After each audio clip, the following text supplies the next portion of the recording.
Alone and deprived, the veteran stood on the edge of the abyss, deprived even of life's simplest joys. His days were filled with longing and loss. Every memory of loved ones only intensified the pain in his heart. His military past left him with only one eye and only one functioning ear. Concussion had completely deprived him of his second hearing. He remembered how he received these wounds, but the pride in his comrades' resilience and their joint sacrifice simply did not allow the old man to regret his decision to join the army in that difficult period for the country. The burning in his chest was not caused by old injuries, no. First, his son, Ignacio, perished. The young man confidently followed in his father's footsteps, but fell in battle in a foreign land, so far from home. He and his wife had a hard time at that time, but they coped. They learned to live together with the bitterness of loss. And as if that wasn't enough, years later, Amelia faded away. Cancer crept in too subtly, too quickly. The man watched as his love withered away right in his arms, and he was completely powerless at that moment. And now, being an old man, he remained completely alone. He had neither family nor friends. One cold autumn evening, when the wind was whistling in his ears and the rain was pouring down like from a bucket, Isidro decided to take a walk to the old places. He headed to the memorial where the names of those who did not return from the battle were forever resting. The old man's heart trembled with sorrow and sadness, but pride in his son's bravery softened this nightmare. Suddenly, in the twilight, he noticed the figure of a young man sheltered under a tree. There was something familiar on his face, reminding the old man of his own son.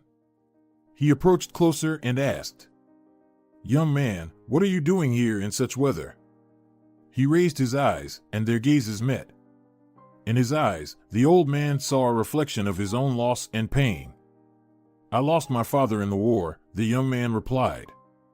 "I often come here to honor his memory."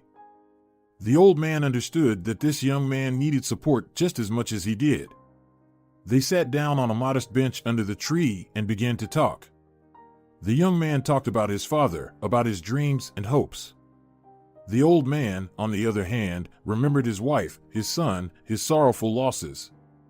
Of course, there was a gap between them, as between all representatives of such different generations, but it didn't bother them at all. On the contrary, the guy, named Miguel, was even more interested in how people lived in times when he was not born yet. That evening marked the beginning of an unexpected friendship between two people united by pain and loss. They decided to meet here every day to support each other, to share those moments of memory that bring such strong pain but are also important for maintaining a connection with the past. The young man respected the old man for his experience and wisdom, and the veteran admired the enthusiasm and energy of the youth. With each meeting, the old man gradually felt that his heart was becoming lighter, that the grief he carried inside was giving way to hope and the warmth of friendship. Together with Miguel, they found the strength to endure loss and move forward. Sometimes for their gatherings under the tree, Isidro brought chess, and sometimes Miguel brought strange board games with complex rules that were unusual for the elderly man. Surprisingly, the old man was interested in figuring them out. For his age, the elderly man possessed an extremely curious and lively mind. But not everything was so smooth. At first, the old man didn't suspect the young man's true motives. He saw him only as someone in need of support, much like himself. They spent a lot of time together, sharing their stories, and the old man began to trust this young man. However, over time, the veteran began to notice something strange in the young man's behavior. He was too curious about his apartment, asking about its location, size, and even the price. Suspicion began to awaken inside the old man, but he tried to push it away, wanting to believe in the good intentions of his new friend. "Miguel, son, don't get me wrong," the man squinted his one eye, "but it's strange how you talk to me. Why do you need to know when my apartment was last renovated?" "Señor Nieto, I just want to know if the living conditions in your area are good." The young man raised his eyebrows and shrugged. "I wanted to move to a quieter neighborhood." "You said your neighbors are very quiet, the streets are always clean, and everything you need is always at hand. I'm listening to you, while mentally calculating the cost, and then separately how much the renovation will cost." Well, of course, I also think about whether it will be comfortable for me to live with the layout, like in your apartment. Maybe I'd be more comfortable in a 3-bedroom? Who knows? However, every time the conversation turned to the apartment, the veteran felt a sense of unease in his heart. He tried to tell himself that it was just his military training that made him see threats where there might not be any. But the doubts didn't leave him. The old man realized that he needed to figure out this situation, but he didn't want to accuse his friend without serious grounds. He decided to leave everything as it was but remain vigilant. After all, he just wanted to believe in the kindness and honesty of his new friend, but something in his behavior made him feel a slight chill down his spine. During one of their walks through the city streets, the young man began to hint that the old man should turn to him for help with financial matters. The old man listened carefully to his words, but inside him, a bell of alarm rang. The young man claimed to know ways to help the old man profit from the government for selling his apartment and ensure his financial stability for the remaining years of his life. He talked about connections with influential people, about the possibility of sorting out all formalities and getting the desired result. Do you really enjoy living in an apartment that's falling apart? You yourself told me that the furniture is slowly breaking, the appliances are going crazy, and there are problems with the plumbing.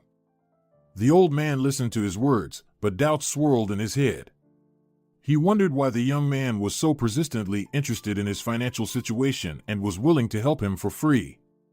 An inner voice told him that something was wrong here.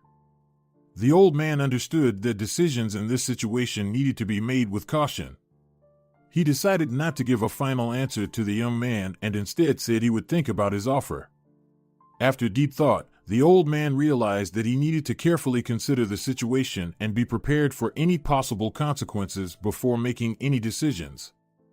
But, after a couple of days, when the sink in the kitchen got clogged again and the cupboard door crashed to the floor with a bang, he gave in. Even though Isidro had little time left to live, he still wanted to end his days in comfort and coziness. And that was the veteran's biggest mistake. The young man, who turned out to be a fraudster, was willing to employ any depraved methods to achieve his goal. He conducted a thorough analysis of the situation and found a legal loophole that could be exploited to bankrupt the old man and strip him of his apartment. The fraudster, examining the old man's situation, discovered that he had some tax and utility debts. Using this knowledge, he found a loophole in the legislation that involved the forced sale of the debtor's property to settle his debts. The fraudster meticulously researched the laws and procedures related to evicting the old man from his apartment and selling it at auction. He noted the weaknesses and vulnerabilities of the old man and decided to exploit them for his selfish purposes.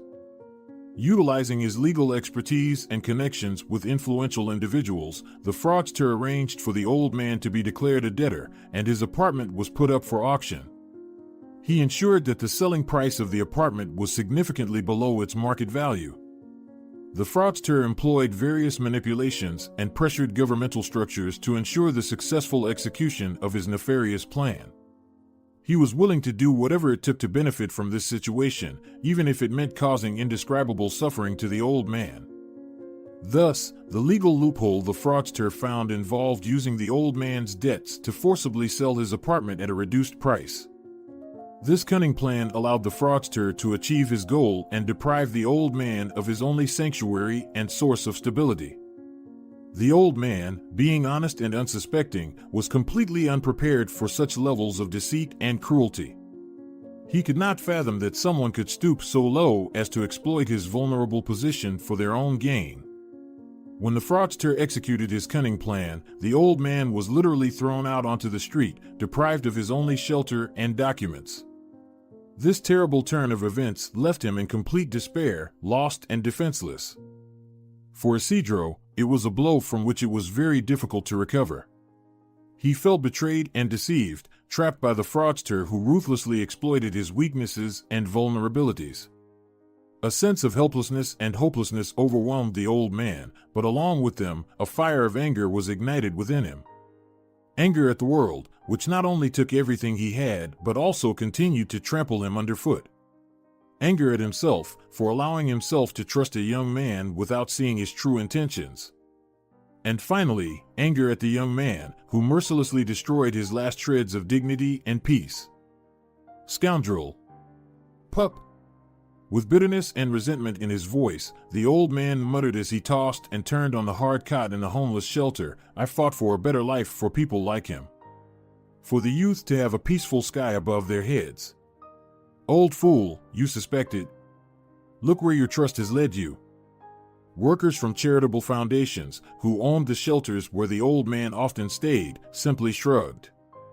The only thing they could do was provide shelter and modest food to those in need.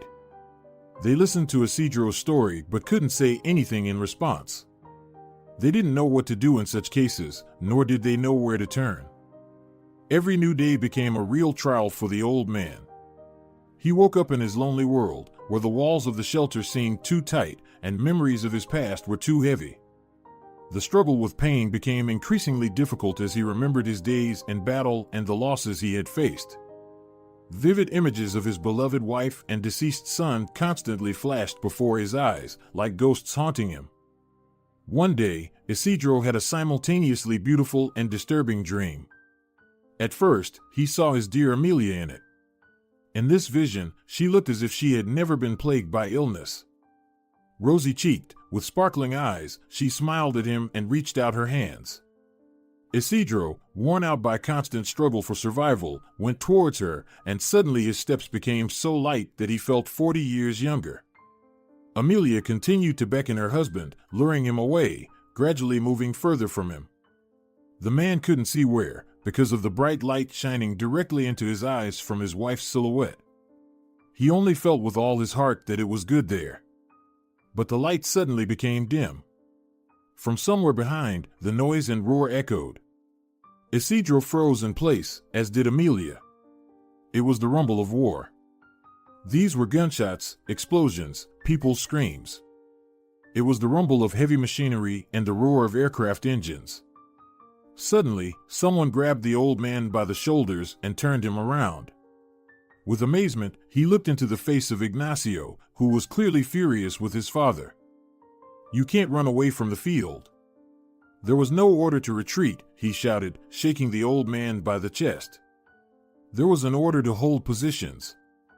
Are you still hearing orders, Dad? You're not deaf yet, huh? Son?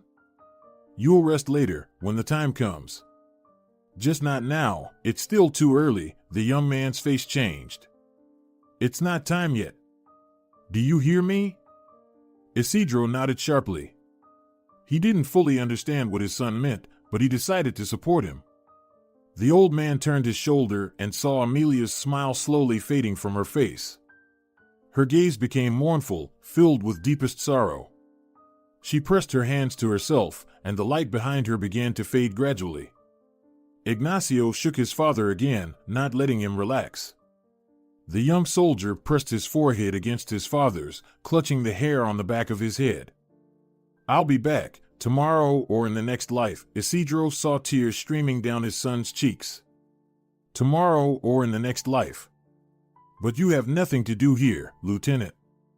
With these words, Ignacio forcefully pushed his father into the abyss that appeared out of nowhere right behind him. The light was getting further away, and the rumble of war gradually subsided. Falling into the unknown, the old man felt deep resignation.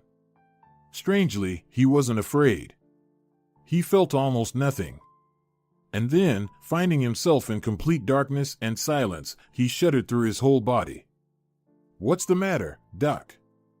The old man looked around and saw Mingo, a vagabond who often stayed at the shelter. He put his hand on the veteran's shoulder and stared into his lone eye intently. Isidro realized he had woken up. After shuffling a bit on his cot, the man sat up, tiredly rubbing his nose. He felt beaten and weary. He hadn't rested at all during the night. Mingo, the vagabond, obviously expected some sort of response from the old man, so Isidro decided to reassure his neighbor. "Nothing, buddy. Just a strange dream." Mingo shrugged but didn't rush to turn away. His face showed that he didn't entirely believe old Isidro. His friend seemed too troubled. These two occasionally exchanged a few words, briefly and without much detail. Mingo simply liked to chat, and Isidro, though too proud to admit it, needed someone to talk to. That's how they lived. They would meet at various shelters, discuss recent events in their lives, and then quickly go their separate ways. Mingo was a breezy man. He himself said he never aspired to any lofty success. Mother used to whack me for getting DS in school. Dad left us when I was little, so Mom had it tough with me. The vagabond chuckled every time he remembered his childhood. I don't even remember going to school like other kids. Mother tried to explain to me that I was born special. Back then, I took it as a compliment, but now I understand I've been a bit of a fool since birth. That must have been an unpleasant discovery, right? Ha! It would have been if I cared. Stupid, smart, brilliant, Mingo threw his hands behind his head and stretched. We all end up in the same ground. So what's the difference? Look, Doc, I have no home, no car, no wife and kids. Sometimes I have nothing to eat, and sometimes the sole of my only pair of boots falls off. Yet, I'm still happy. I'm just as free as the wind in the field, and that makes me happy. Maybe it's all because of my inherent stupidity. Isidro paused for a moment. He gazed into the distance, contemplating the fate of this man. The old man marveled at Mingo's ability to find joy in every little thing. He couldn't understand how Mingo managed to find positives in every situation. Not that Isidro was particularly despondent or pessimistic, but as an elderly man, he definitely wished to live in entirely different circumstances. The old man longed to return to his weathered but beloved apartment. He wanted to drink coffee in the mornings and sit in his favorite chair with an interesting book in the evenings. He missed the photographs of his wife Amelia and their son Ignacio terribly. He suddenly realized how petty his complaints about his past life were when there were people nearby who were happy just to exist.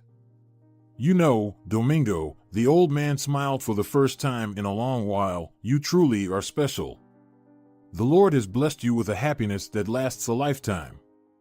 Not everyone can boast such a gift. Mingo laughed in response. The men raised their mugs of tasteless coffee and drank to all the good things they had. Isidro found himself even more drawn to the company of this carefree vagabond.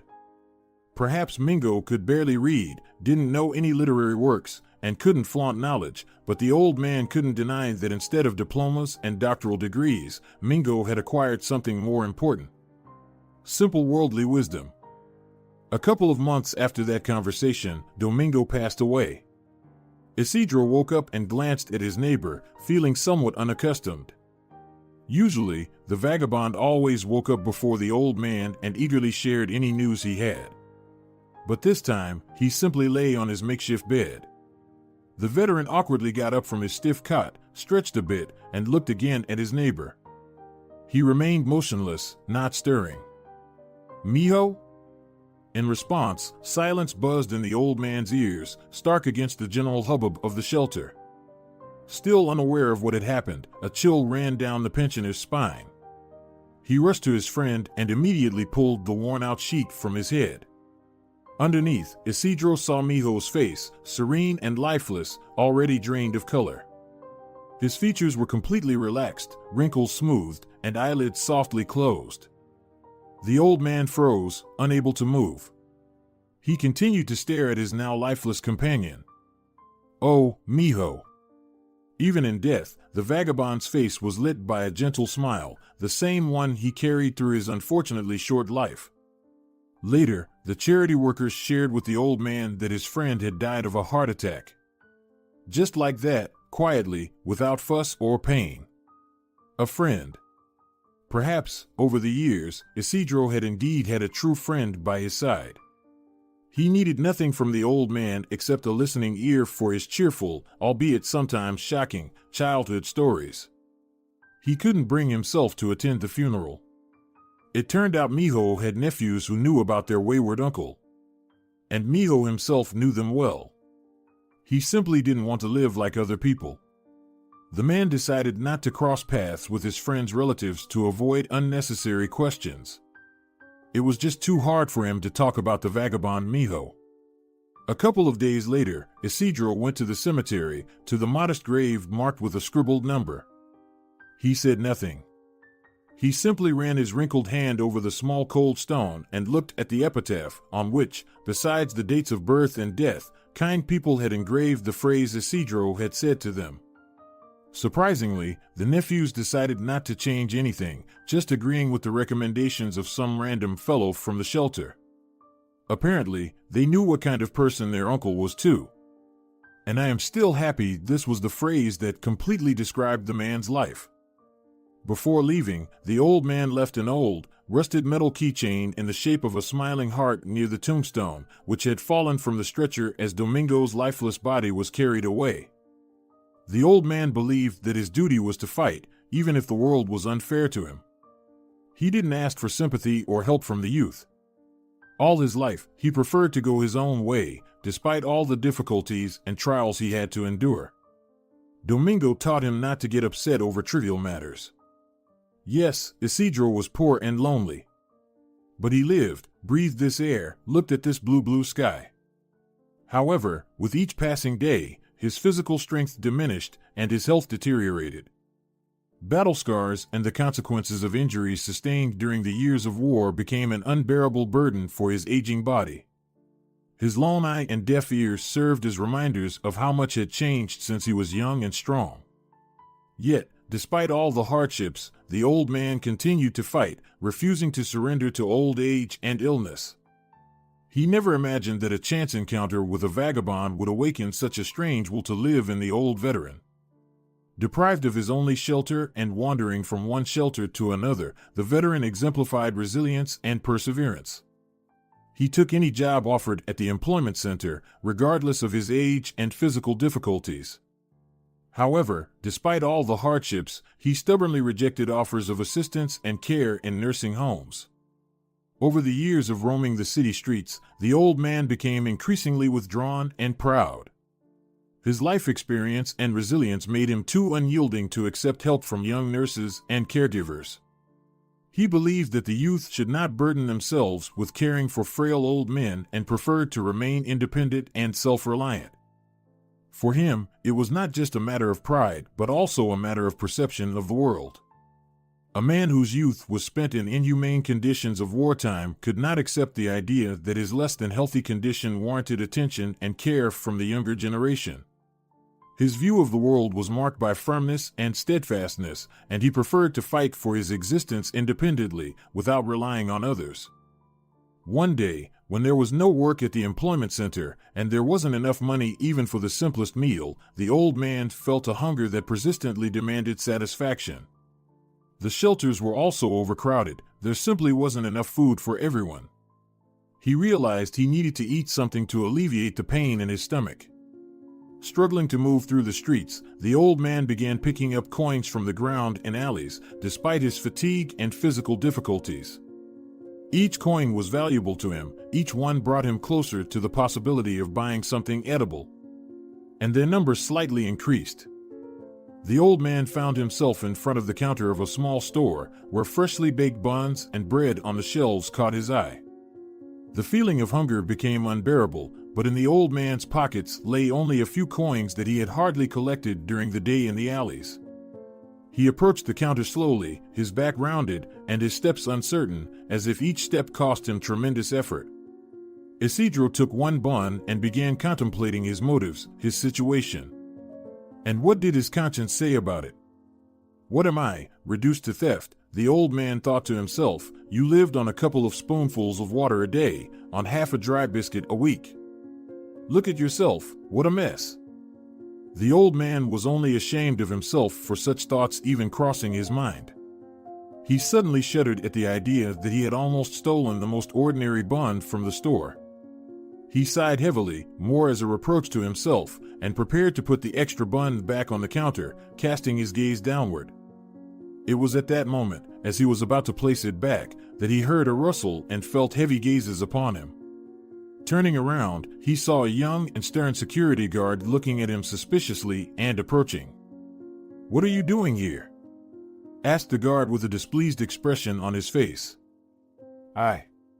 I would like to buy this bun, Isidro replied, his voice weak and trembling.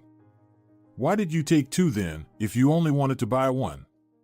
The guard asked, not taking his eyes off. But I put the second one back, didn't I? Right?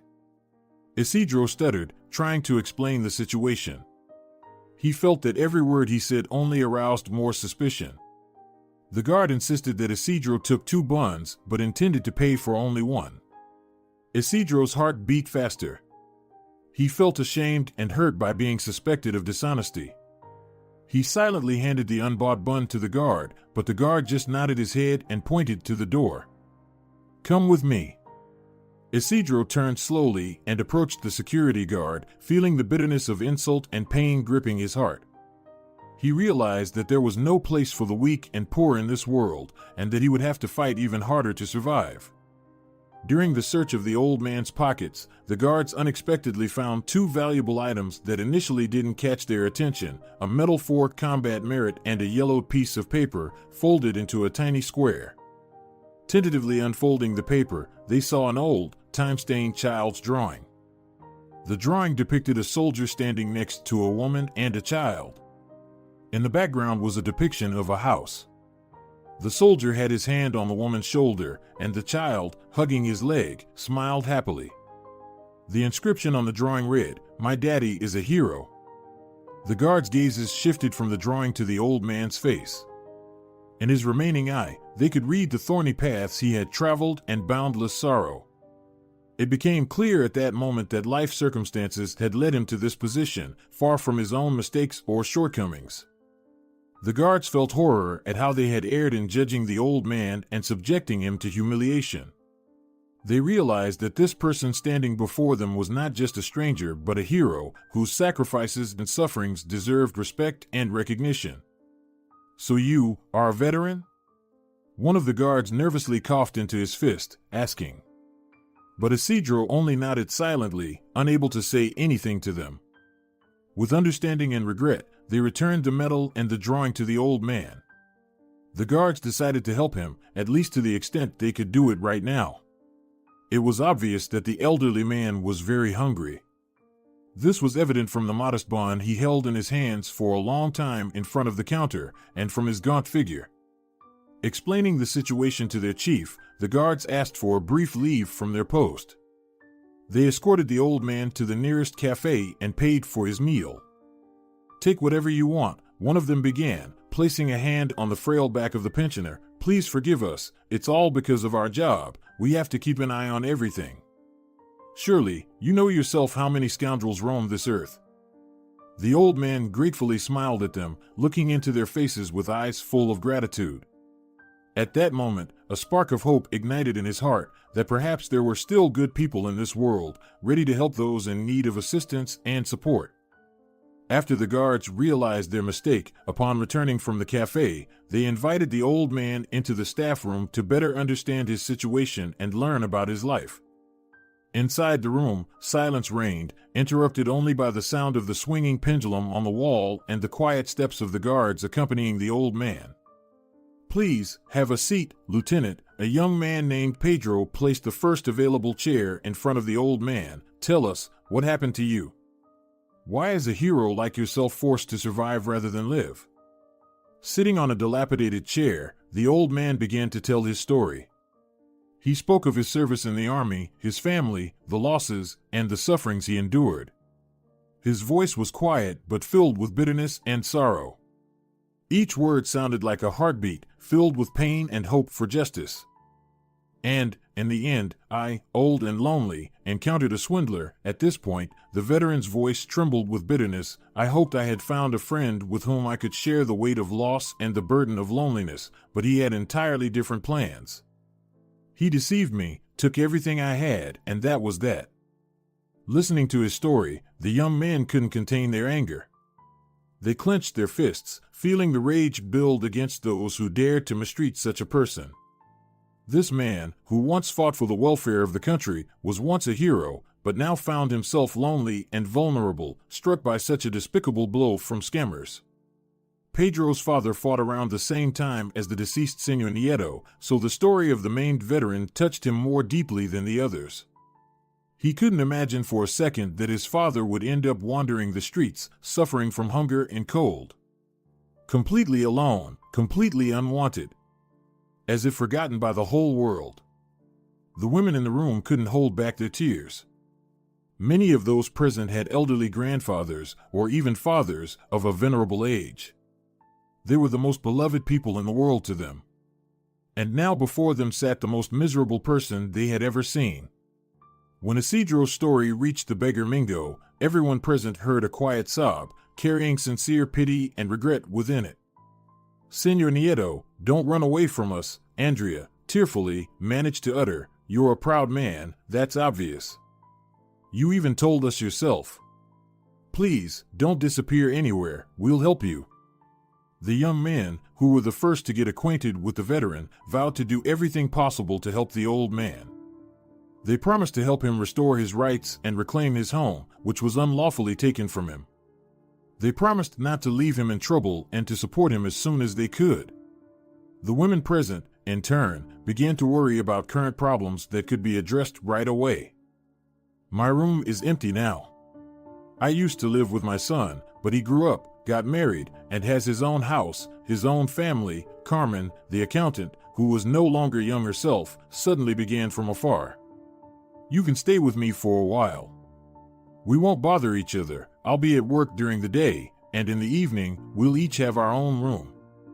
It's better than sleeping in a shelter under thin sheets, isn't it? And I'm updating my husband's wardrobe.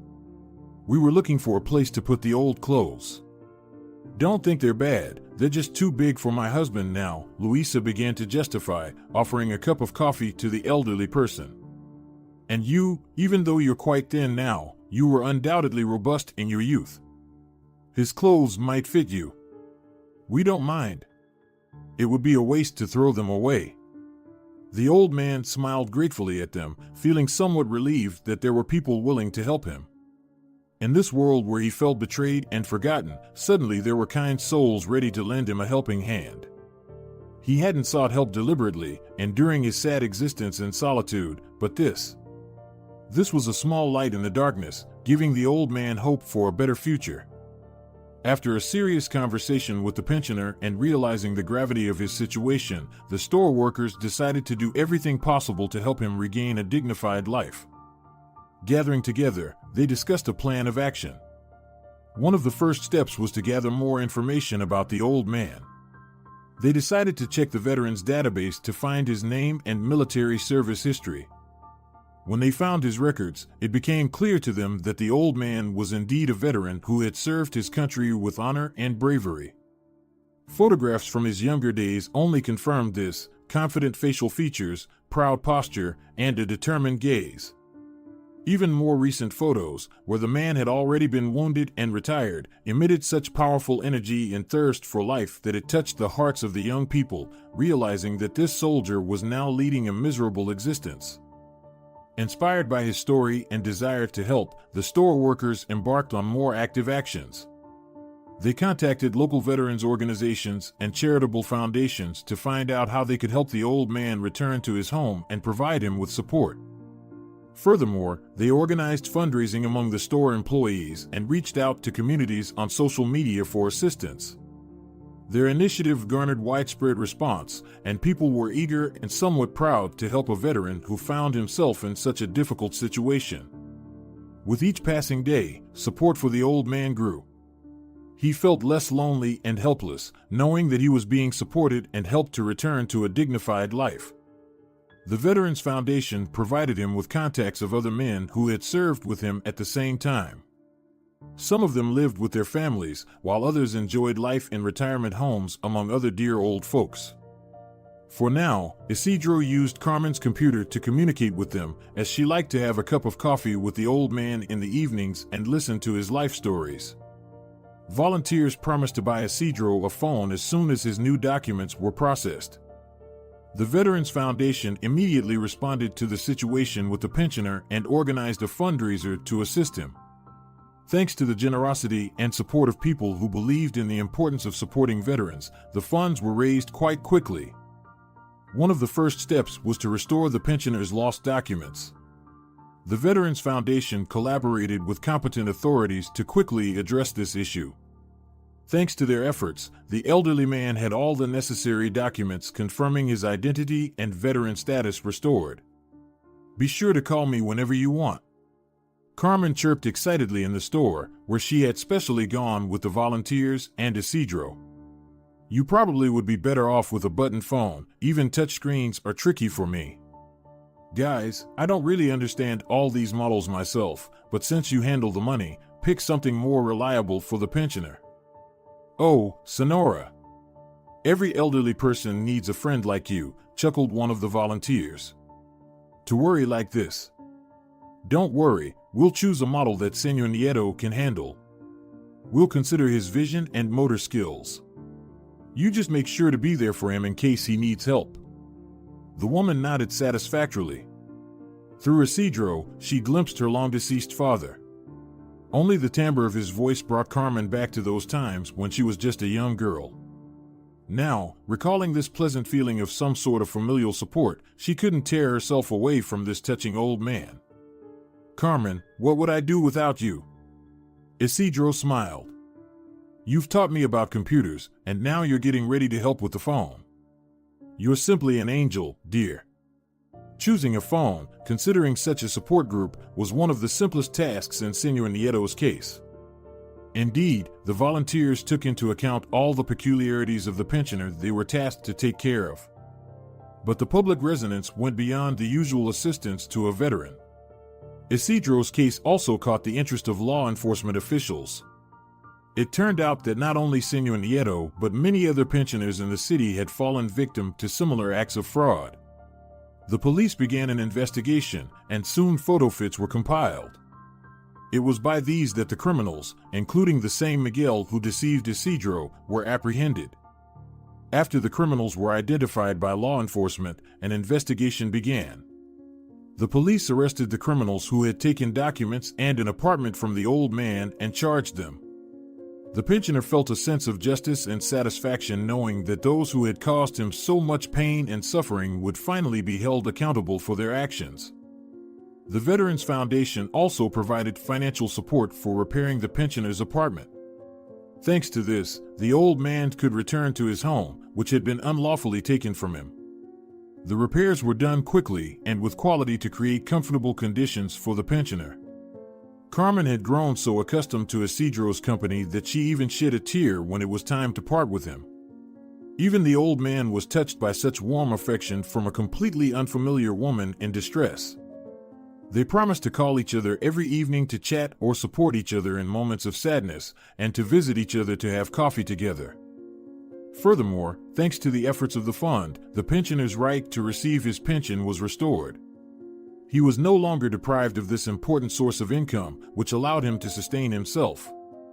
The Veterans Fund continued to support the old man, providing him with necessary assistance and care so that he could live with dignity and tranquility, as he deserved. It seemed like the story should have ended there, but it didn't. One day, someone knocked on the door. Isidro was greatly surprised because he and Carmen hadn't arranged any meeting. Approaching the door, he saw through the peephole a completely unfamiliar young woman whose features carried some inexplicable melancholic notes. Hello? Does Senor Nieto live here? The stranger had a strong Eastern accent, which further puzzled the old man. I really need to talk. Please, don't send me away. Her appearance seemed unusual and even exotic to the veteran. There was something mysterious and appealing in her facial features and way of dressing. With particular caution, he still opened the door.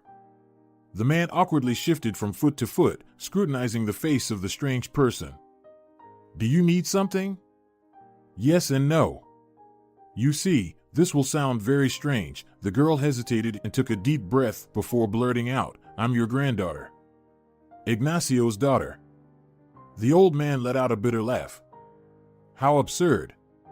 After one scammer, he wasn't going to believe such fairy tales anymore. Oh, of course. You're my granddaughter, and my son is still alive, drinking cocktails straight from coconuts somewhere on the shores of Sri Lanka.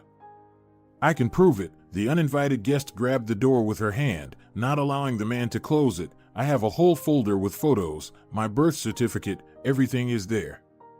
Please, Isidro, look at them. The veteran squinted his only eye. He still regarded the girl's claim skeptically.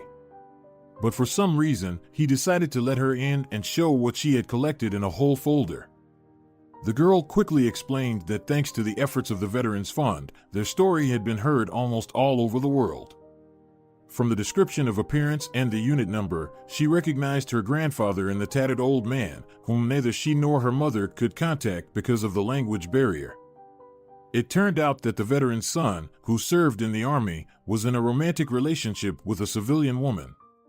He was planning a wedding but hadn't had the chance to share this joyful news with his family. Unfortunately, Ignacio died before the celebration, never knowing about his chosen one's pregnancy. And here, this is Dad standing next to Mom. She's already pregnant here, but Dad never found out, the girl noticeably saddened, handing one of the photos to her presumed grandfather. This is my favorite. It radiates the family. Because if you know that Mom was already carrying me in her womb at that time, then you can say that this photo is of our entire family, right? True. The old man looked at the photo, now slightly yellowed with time. Samira had grown up so much. It was hard to believe it had all been real. The pain of betrayal by Miguel still lingered in the old man's heart. He sincerely wanted to believe Samira, but he couldn't.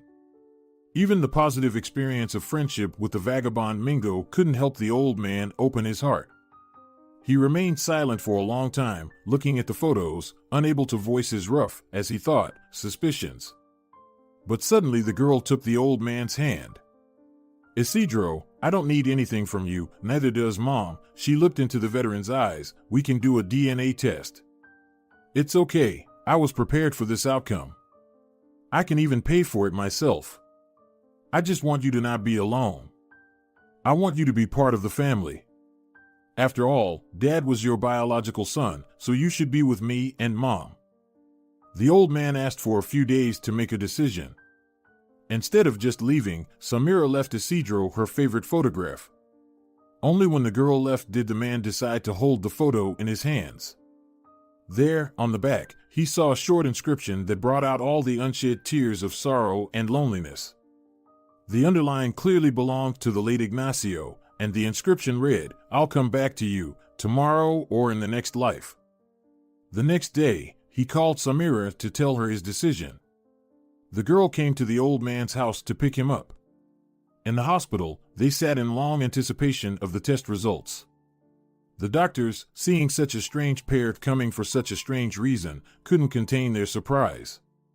Finally, the doctor appeared in the waiting room, ready to deliver the results. Well, then. The probability of kinship is 81%. I don't know if this is good news for you or not, but you are definitely second-degree biological relatives to each other. Samira warmly smiled at Isidro. She was sure he was her grandfather. But the expression on the man's face was hard to describe in simple words. For the old man, this discovery was a real shock. He never thought his family was looking for him all these years. In his lonely life, there was no place for joy or happiness, and suddenly he found out he had a granddaughter who so desperately wanted to meet him. Overwhelmed with a slight tremble, the old man reached out to the girl and cautiously hugged her. The notes of melancholy he saw in her face were special, completely unique to his late Ignacio. Only now, knowing the test result, Isidro decided to acknowledge it. Meeting his granddaughter became a source of excitement and joy for the old man, feelings he hadn't felt in many years. They shared memories, told each other about their lives and plans for the future. For the old man, it was a moment of true happiness when he felt like a part of the family he had been searching for so long. Thanks to the efforts of the Veterans Fund, his life became filled with new hope and possibilities for a happy future. As the granddaughter talked about her life and how she and her mother had always searched for the old man, she opened up new horizons of family connection and love for him. They spent long hours discussing plans for the future. For the granddaughter, this was also an important moment. She found her grandfather, whom she had heard about for many years but had never seen. Meeting him brought her a sense of completeness and satisfaction. She felt that everything was now in its place. Gradually, the old man began to embrace his new role, the role of a grandfather. He assisted his granddaughter with advice and support, sharing his stories and knowledge. The granddaughter joyfully welcomed him as part of the family, gratefully accepting him into her life. They had big plans ahead for meeting Samira's mother. She hadn't decided to move yet, so approaching the meeting needed careful consideration. However, for some reason, Isidro felt only pleasant anticipation. Not every old man undertakes such a big journey at the age of 85. Carmen, upon hearing the whole story of the granddaughter's arrival, was beside herself with joy. The woman felt peace knowing that her elderly friend now had someone who would never forget about him. Yes, she and Ignacio were close, but nothing could replace genuine family ties. And she was deeply honored when, shortly before leaving, Señor Nieto decided that Samira must meet her. The trio spent an extremely cozy evening together. The atmosphere was warm, almost familial, and at the end, the girl smiled and said she would be happy to visit the woman with her grandpa. Meeting his granddaughter gave the old man something he had been missing so much for a peaceful old-aged family. Now he had people who loved and cared for him, who shared joys and sorrows with him, and who were always there for him in difficult times. It was a reward for all his suffering and hardships, for his entire life dedicated to serving his country. It was his peaceful sky, for which Ignacio had given his life. Dear viewers, if you enjoyed the story, please support the video by liking it and leaving a comment.